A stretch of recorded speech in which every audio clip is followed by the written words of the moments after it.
Hello everyone, welcome to study Halla Bol. Study Halla बोल से स्वागत है और आज डिस्कस करेंगे एक important article Gulf cooperation council से यानी कि जीसीसी से। और ये जो आर्टिकल है वो गल्फ में फंसे हुए जो लोग हैं इंडियंस के डायस्पोरा के, उनको निकालने के बारे में डिस्कस कर रहा है कि किस तरह से उनको एवैक्यूएट किया जाए। तो हम उसको डिटेल से डिस्कस करेंगे या इंटरनेशनल रिलेशन के टॉपिक से आप इसको आर्टिकल को रिलेट कर सकते हो। तो चलिए डिस्कशन स्टार्ट करते हैं। आप इस पिक्चर को देख के काफी कुछ समझ चुके होंगे कि ये एक इवैक्यूएशन है जो दूसरे देशों में फंसे हुए नागरिकों को निकालने की कोशिश करता है।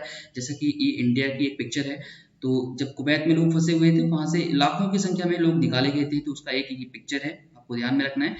ठीक है, सबसे पहले हम बात करेंगे लोकेशन की कि कौन कौन सी कंट्रीज हैं। देखिए, ये जो गल्फ कॉपरेशन काउंसिल उसमें 6 मेंबर हैं, 6 मेंबर कंट्रीज हैं। उनमें एक सऊदी अरेबिया है जो एरिया की पर्सपेक्टिव से काफ़ी बड़ा है। सबसे बड़ा यहाँ पर जो है वो सऊदी अरेबिया, आप यहाँ देख सकते हैं। दूसरा आता है कतर।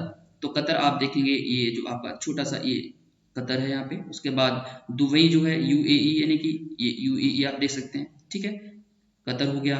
और उसके बाद में यूई। अब ओमान देखेंगे, ओमान की लोकेशन बिल्कुल यहाँ कोस्टल एरियाज में, वो काफ़ी इंपॉर्टेंट है। तो ओमान ये हो गया आपका। दूसरा बहरीन जो होता है वो आप छोटा सा यहाँ देख सकते हैं इस तरह से। बहरीन बहुत इंपॉर्टेंट है। और उसके बाद कुवैत। तो यहाँ से इंडियंस जो वो पहले निकाले गए थे। आई थिंक इसके ऊपर एक मूवी बनी हुई जो है वो शायद एयरलिफ्ट है, तो उसको आप देखिए ना, काफ़ी कुछ आपको समझ में आएगा कि इंडियंस जो है वो दूसरी कंट्रीज में उनको कितनी प्रॉब्लम फेस करनी पड़ती है। आपको बहुत कुछ समझ जाएंगे इसको देख करके।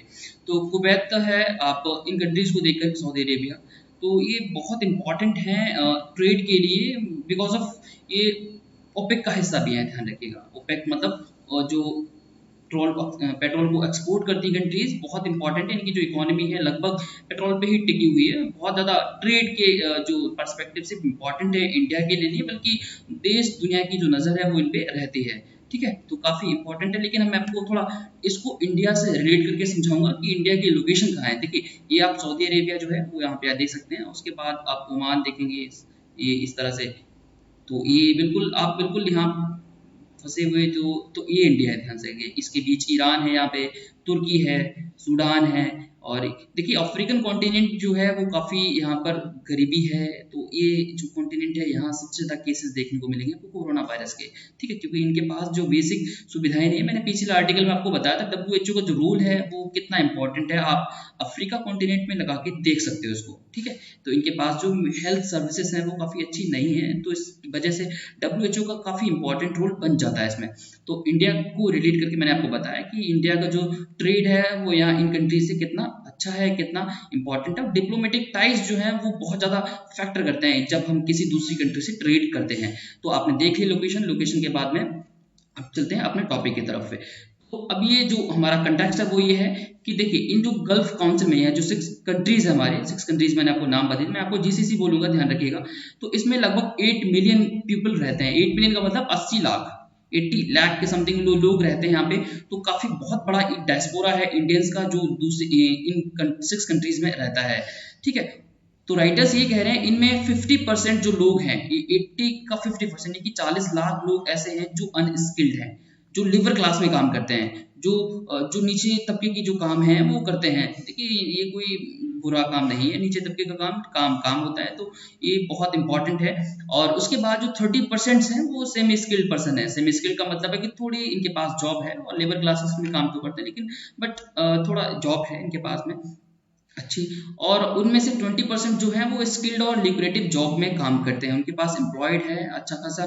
तो ये 20% जो है बहुत अच्छी जॉब करते हैं। तो आप देख सकते हैं 50% मतलब 40 लाख, फिर उसके बाद में यहाँ पर 24 लाख। तो इस तरह से आप डिवाइड करके यहाँ देख लीजिएगा नंबर ऑफ जो डायस्पोरा है वो कितना इंपॉर्टेंट है। ठीक है, अब हम बात करते हैं इन माइग्रेंट्स वर्कर्स की। जो ये इंडिया की बैकबोन क्यों बताया गया है इनको। देखिए, इंडिया की बैकबोन इसलिए बताया गया जिस तरह से इंडियंस जो है वो दूसरी कंट्रीज में रहते हैं, तो वो एक बहुत बड़ी मात्रा में रेमिटेंस भेजते हैं, एक्सचेंज रेमिटेंस भेजते हैं।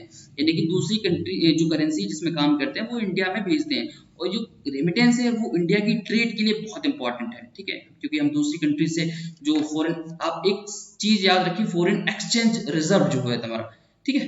तो हमारे लिए डॉलर भी जरूरी है, हमारे लिए युआन भी जरूरी है, हमारे लिए बाकी और कंट्री जो करेंसीज है वो भी जरूरी है, क्योंकि हमें दूसरी कंट्री से ट्रेड करना पड़ता है तो उनकी ही करेंसी में उनको पे करना पड़ता है, तो ये भी हमारे लिए बहुत जरूरी है।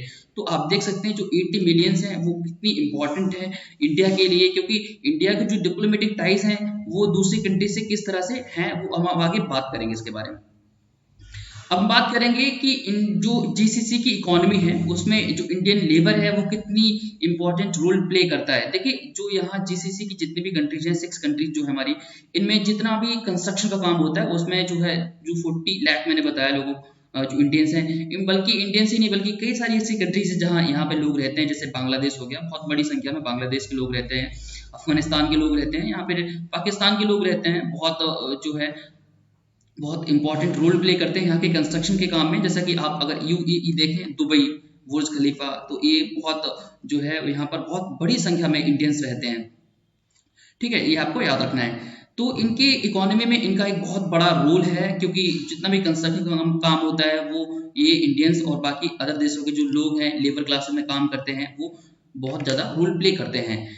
तो दूसरी चीज ये है कि अब राइट नाउ सिचुएशन क्या है, जो कोविड-19 की महामारी है यानी कि कोरोना वायरस की चपेट में सिर्फ ये गल्फ कंट्रीज नहीं बल्कि हर देश जो है, हर कंट्री है वो फंसा हुआ है। तो सभी देशों को ये चिंता सता रही है कि हम अपनी इकोनॉमी को कैसे सर्वाइव करें, कैसे रिवाइव करें, कैसे यहाँ अपने आप को बचा पाएं। तो इस बीच में जो यहाँ जो लोग हैं उनको एवैक्यूएट करने के लिए जो गल्फ कंट्रीज हैं बार बार भारत से नहीं बल्कि दूसरे देशों से भी कह रहे हैं कि जो आपके लोग रह रहे हैं हमारे यहाँ पे उनको आप निकालिए, उनको एवैक्यूएट कीजिए, ताकि हम जो है अपनी इकोनॉमी को थोड़ी सी जब माहौल ठीक हो जाएगा फिर दोबारा आप भेज दीजिएगा। और ध्यान रखिए हमारे पास जो इंफॉर्मेशन है इस आर्टिकल के जरिए राइटर्स कहते हैं वो बहुत कम है, वो क्योंकि जो ये जो इंडियंस हैं इनके किस तरह की डिसीजेस हैं, किसी को कुछ बीमारियां हैं तो उनके बारे में हमें लिविंग स्टैंडर्ड के बारे में नहीं पता है, वर्किंग कंडीशंस के बारे में नहीं पता है, तो ये एक्सट्रीमली हमारे डिफिकल्ट हो जाता है कि किस तरह से हम वो सोशल डिस्टेंसिंग को मेंटेन कर पा रहे हैं और ट्रीटमेंट कैसा चल रहा है उनका, इन्फेक्टेड है या नहीं है, तो उनके बारे में बहुत कम हमें इंफॉर्मेशन पता है। ठीक है, आगे बढ़ते हैं। तो सबसे बड़ी चीज जो है वो सरकार के लिए ये है कि इनको कैसे हैंडल किया जाए, कैसे इनको इवैक्यूएट किया जाए। सरकार के जो सामने बहुत बड़ा चैलेंज है।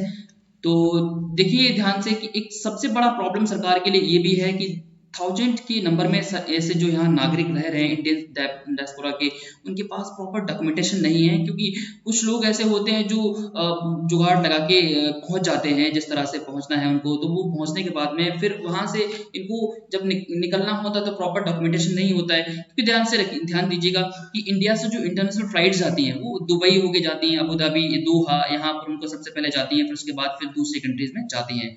तो यहाँ जो है वो चेकिंग बहुत ज़्यादा बहुत वाइड होती है, तो इसको जो नज़र रखते हुए इनको प्रॉपर डॉक्यूमेंटेशन रखने की ज़रूरत है बहुत ज़्यादा, ये आपको याद रखने की ज़रूरत है। तो लेकिन इंडिया जो है, इंडिया ही नहीं बल्कि कोई भी देश अपने जो रीजन के लोग रहते हैं, वहाँ की कंट्री के जो लोग रहते हैं दूसरी कंट्रीज में, उनको अबेंडन नहीं कर सकती, उनको छोड़ नहीं सकती है, उनको कुछ ना कुछ स्टेप जरूर लेने पड़ेंगे। और देखते हैं आने वाले दिन में सरकार जो है वो किस तरह से स्टेप लेती है।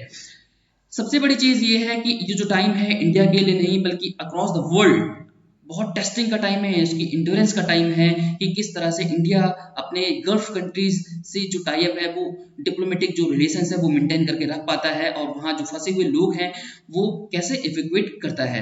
देखिए अभी यूएई ने एक स्टेटमेंट दिया है कि आप हमारे यहाँ से जो इंडिया को उन्होंने नरेट नहीं किया है बल्कि एक कॉमन स्टेटमेंट दिया है कि हमारे यहाँ जो फंसे हुए लोग हैं उनको आप निकालिए, इवैक्यूएट करिए और आप अपने यहाँ ले जाइए, जो लेबर क्लासेस में काम करते हैं, जो प्राइवेट सेक्टर में काम करते हैं। और इंडियन एम्बेसडर उनका नाम है अहमद अल वन्ना, उन्होंने ये उनको आश्वासन दिया है कि जैसे ही ये कोरोना वायरस का जो है जो लोग नेगेटिव आ रहे हैं जिनका टेस्ट किया जा रहा है और उनको हम जल्दी से जल्दी निकालने की कोशिश भी करेंगे। तो ये उन्होंने आश्वासन दिया है वहाँ की सरकार को, तो जल्दी से इवैक्यूएशन स्टार्ट हो जाएगा और जो बाकी जो रेस्ट ऑफ वर्ल्ड में बल्कि जीसीसी काउंसिल में फंसे हुए लोग और अदर कंट्रीज में फंसे हुए लोग वो जल्दी से इंडिया में वापस आ जाएंगे। तो ये सरकार कोशिश कर रही है। सबसे बड़ी चीज ये है कि जो ये लोग रहते हैं उनमें आप अगर आप देखें तो 2 मिलियन लगभग 20 लाख के समथिंग जो लोग हैं वो अकेले केरल से रहते हैं। तो केरल, अब देखिए यहाँ एक क्वेश्चन बन जाता है, अकेले केरल से 20 लाख अगर लोग रहते हैं तो इसका मतलब ये है कि बहुत बड़ा रेमिटेंस जो है वो केरल को मिलता है। ठीक है, ये आपको याद रखने की जरूरत है। बहुत बड़ा जो रेमिटेंस है वो केरल को मिलता है। और उसके साथ में एक बहुत इंपॉर्टेंट चीज ये है आपकी, जस्ट 1 मिनट, ओके। हाँ, जो इमिग्रेंट्स जो हैं वो गल्फ कंट्रीज में रह रहे हैं, वो सबसे बड़ा जो पार्ट है वो लोग रहते हैं, वो 2 मिलियन यानी कि 20 लाख के समथिंग जो लोग हैं वो अकेले केरल से रहते हैं। तो केरल की सरकार यानी केरल के जो अभी सीएम है, उनका नाम पिनाराई विजयन है, उन्होंने ये कहा है कि हम जल्दी से जल्दी कोशिश करेंगे, बाकी जो भी सिचुएशन है उसको सामान्य करने के लिए हम अरेंजमेंट कर रहे हैं, और यहाँ से फंसे हुए जो लोग हमारे जीसीसी कंट्रीज में उनको निकालने की पूरी कोशिश कर रहे हैं। देखिए, सिर्फ केरल ही नहीं बल्कि उत्तर प्रदेश, बिहार, पंजाब, गुजरात, यहाँ के बहुत सारे ऐसे लोग हैं जो लेबर क्लासेस में काम करते हैं, वो वहाँ रहते हैं। उनको निकालने के लिए सरकार को बहुत ज़्यादा जो है स्टेप्स लेने पड़ेंगे। सरकार सेंट्रल गवर्नमेंट के साथ मिलकर के ये जो इनिशिएटिव वो शुरू करना चाहिए, और उनको फिलहाल में निकालने की जरूरत है। देखिए, क्योंकि देखिए ये इंपॉर्टेंट हमारे इसलिए भी है क्योंकि जो लोग हमारे देश में रेमिटेंस भेजते हैं, और ये जो रेमिटेंस है टोटल, एक तरह से आप समझ सकते हैं कि जो टोटल फॉरेन एक्सचेंज है, यानी कि टोटल जो रेमिटेंस अगर इंडिया में आता है उसका 40% जो रेमिटेंस अकेले इन जीसीसी कंट्रीज से आता है, जीसीसी। तो बहुत बड़ी संख्या में 80 लाख नहीं बल्कि यहाँ आप समझ सकते हैं 1 करोड़ के समथिंग जो लोग हैं वो रहते हैं, इंडियंस। ठीक है, तो बहुत इंपॉर्टेंट जो ये जो कम्युनिटी है, जो एक डायस्पोरा है, वो इंडिया को यहाँ इनको निकालना पड़ेगा, इनके लिए कुछ सोचना पड़ेगा, इनकी जो लाइवलीहुड है उनके बारे में सोचना पड़ेगा। तो बहुत ज़्यादा ये सिग्निफिकेंट है इंडिया के लिए। तो ये था आज का इंपॉर्टेंट आर्टिकल। आगे हम जब कभी आर्टिकल डिस्कस करेंगे तो जो इंडिया की डिप्लोमेटिक जो रिलेशंस हैं दूसरी कंट्रीज के साथ में, वो हम डिटेल से डिस्कस करेंगे। ठीक है, थैंक यू फॉर वॉचिंग।